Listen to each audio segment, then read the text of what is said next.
So, look, for a full, in-depth overview of every TAG Heuer release from 2024, there's a wonderful video of Andrew in the manufacturer running through it all, and that's great. Please go check it out.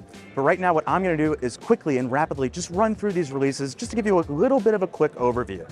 So, the headlining release for TAG Heuer this year is inspired by their only watch creation, and that is a new split-seconds Monal Chronograph watch. Now, why does this make so much sense and why are we so happy to see it now? Well, TAG Heuer is all about racing and motorsports, right? So, what more fitting complication, a higher end complication for TAG Heuer to explore than a split-seconds chronograph? And let's be very clear, if you ask a watchmaker what they fear the most in assembly, it's not the tourbillon, it's not a minute repeater, in all likelihood it is the split seconds. It is a very hard movement to assemble. And this movement from TAG Heuer was made in partnership with Bochet, which is a very talented movement manufacturer. We have multiple configurations of this Monal split seconds. In fact, we have two. And look, at the end of the day, I'm just so pleased to see TAG Heuer endeavoring into higher complication in the right way, because they are a racing and motorsports brand at their core. But a little birdie has told me that as much as they love racing and motorsport, they will look to bring creations in the future that explore outside of those worlds. Next up, we have in the land of Carrera a new skipper. Now, when I say new, you have the same dial and you have the same modified TH20 caliber, but what is really new is that you now have a precious metal option with a 5N gold case.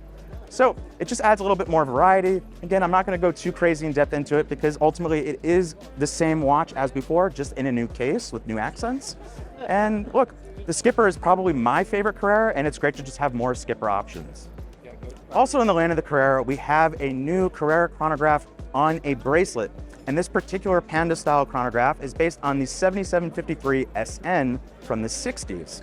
Now, I've grown to be very fond of the Carrera chronograph, the glass box watches on their leather strap, because their deployants are fantastic with the infinitely sizable deployant. There's no loopholes, you can just move it wherever you want. That being said, a lot of people do like bracelet watches, and it's just good to, again, have that option. The same way with the skipper, we have new case materials. With this Carrera chronograph, we have another bracelet option to explore. Last, but certainly not least, or perhaps least in size, is a new Carrera date 36mm. So nothing's changed on the movement front.